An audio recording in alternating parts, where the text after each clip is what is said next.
Quando o orçamento é baixo, o cérebro tem que trabalhar alto. Grana é um fator muito importante na hora de fazer um filme.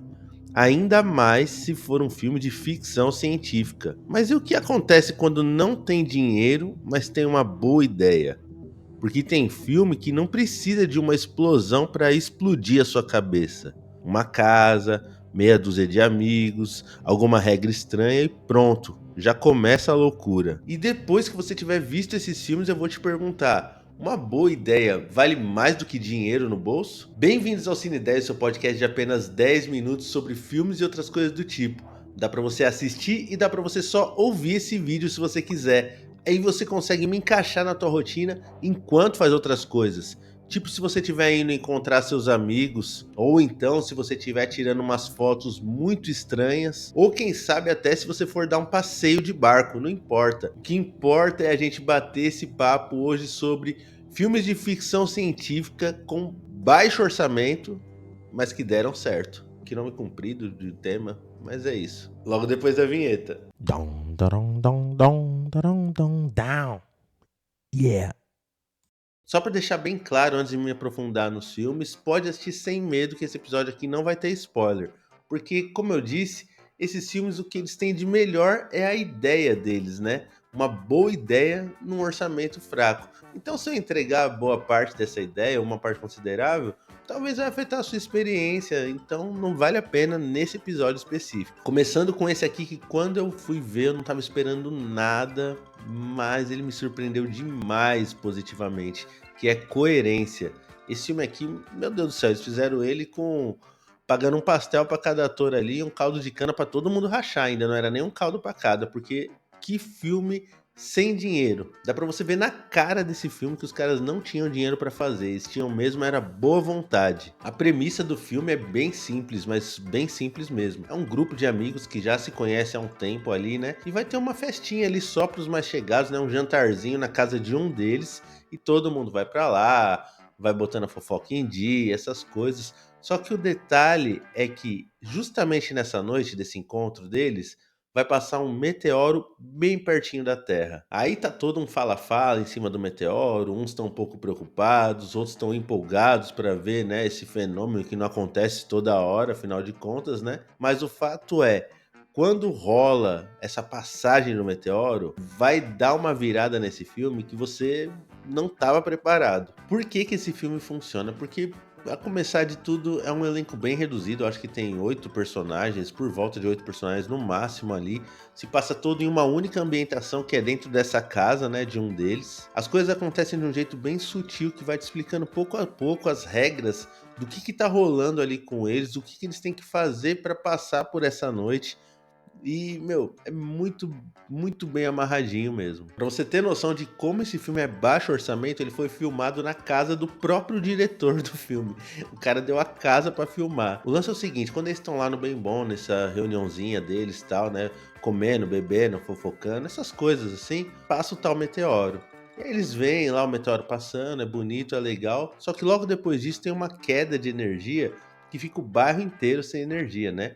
Na casa que eles estão, ainda continua a luz, porque se eu não me engano, o cara tem um gerador ou alguma coisa assim. E aí eles vão ali na frente, né, para ver o que tá rolando, e eles percebem que tem outra casa mais lá pra frente da rua que também tem luz. E aí eles vão sair da casa deles para ir até essa outra casa para tentar usar um telefone, né, ver se eles têm um telefone fixo, porque o celular da galera ficou todo mundo sem sinal. A tensão vai se criando ali nos detalhes. É um negócio assim que é como se ele te propusesse o jogo e fosse explicando as regras bem de pouquinho, mas fica de um jeito bem compreensível para todo mundo, apesar das doideiras que rolam nesse filme.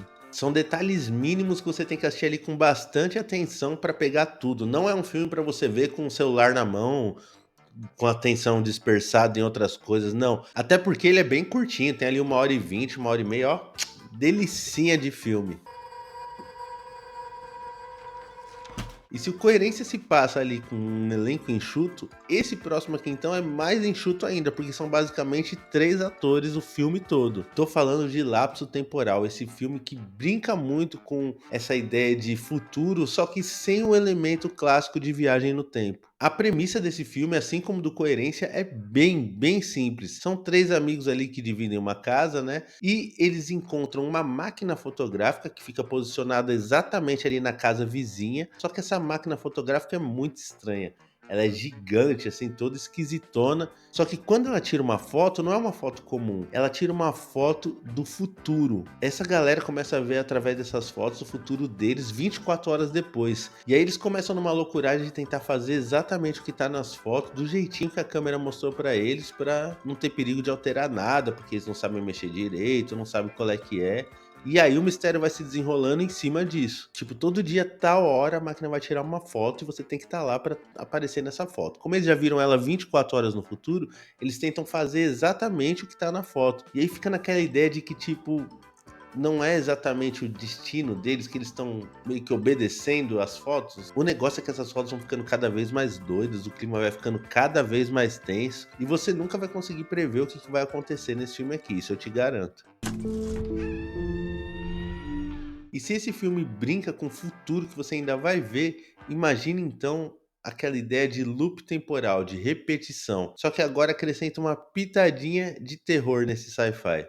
Em Triângulo do Medo, um simples passeio de barco vira ali um labirinto de decisões e repetições que vai virando uma bola de neve num lapso temporal que você não entende muito bem como é que tá acontecendo, mas você vai pegando elementos ali no ar, com aquele quesinho de filme slasher, onde tem ali um assassino rondando essas pessoas que já estão passando por isso, que é muito doido, ainda tem um doido matando eles. O que ele tem em comum com os outros filmes que eu trouxe aqui é que ele tem poucos personagens, ele tem um pouquinho mais de ambientações do que os filmes anteriores, né? Talvez ele tenha um pouquinho mais de dinheiro também.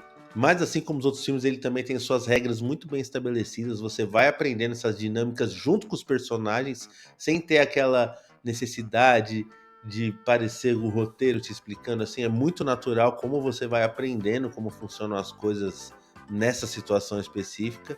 E a sensação que fica aqui, diferente no filme anterior, é muito mais de déjà vu, ou déjà vu, sei lá como é que fala. Mas o lance é que, tipo, os personagens ficam sempre com aquela constante sensação de: será que isso aqui já não aconteceu? Será que isso daqui não era para ter acontecido desde o começo?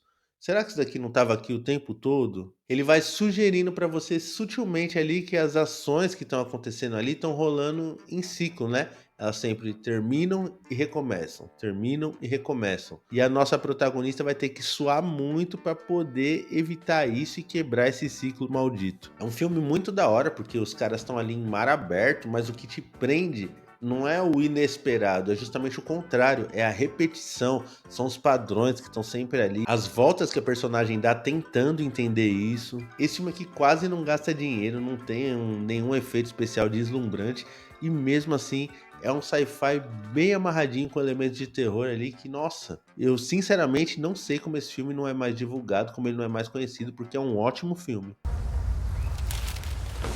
3 filmes, 3 regras simples, sem orçamento multimilionário, sem CGI caro, sem nada, só para bater o martelo de que quando a ideia é boa, você não precisa de tanto dinheiro assim para executar ela. E você já viu algum desses sci-fi de baixo orçamento? Comenta aqui para eu saber qual que é o seu favorito.